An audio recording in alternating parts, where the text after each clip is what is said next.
I'm sitting in a room with 200 people, and we're looking at our lives from this point of view and that point of view. And we looked at the possibility of, well, who we are has a lot to do with our childhood. And I remember certain moments in my childhood which really impacted my life. In fact, that's actually one of the big things in the Landmark Forum, is to really review what happened to you as a child that had you become the way you are. And I remember there was a moment when I was 10 years old and my brother was 8.5 years old. It was the school trials for the school soccer team.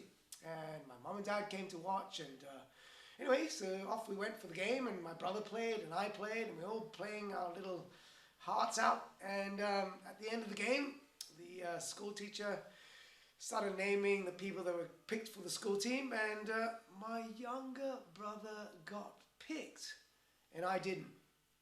And I remember I came off the pitch with my head down, and I walked up to my mum and dad, and I was so disappointed. And I said to myself, I'm a failure. I'll never be as good as my younger brother. And when I realized this in the Landmark Forum, I went, wow. And I phoned up my mum and dad, and I said, Dad, Mum and Dad, did you remember that moment and that school soccer team? And my dad goes, oh God, yes, son. In fact, you know, I turned to your mother. By the way, my dad's English and my mom's Chinese. And I turned to your mother and I said, this is going to impact Charles. So my dad spotted it a mile off. And you know, having realized that, wow, I'm a failure.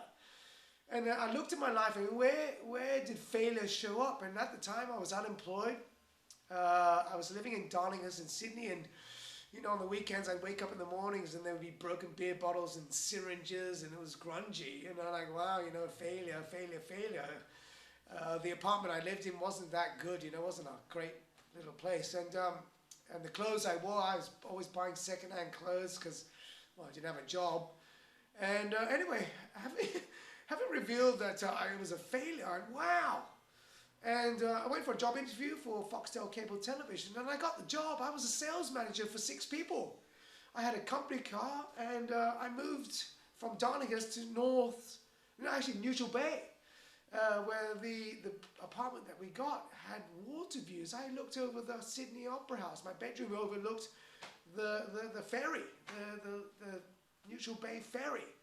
So wow, you know, so I started buying new clothes because I had a job, you know, it was amazing. So I really had a breakthrough in not being a failure. Well, not necessarily not being a failure, but really transforming that and, you know, really having successes in my life. And one of the things I got to see was, wow, I could make a difference in the world. One of the things that I was when I went into the Landmark Forum was I was a fire breather. So I was the man responsible for causing the fire breathers in the opening ceremony of the Sydney Olympic Games. It was a 5-year project. It was called the Ceasefire Project, the causing of world peace through the use of fire. And the attention we got at the Sydney Opera House steps, the Sydney Harbour Bridge on a yearly basis had me get the games. We got the Sydney opening ceremony. My brother opened the ceremony, and I was interviewed on national television in New Zealand. Famous 5 minutes, no, not 5 minutes, 1.5 minutes of fame.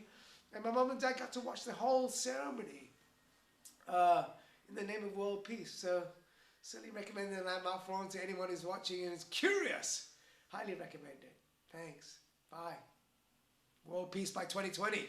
Pass it on. You're it.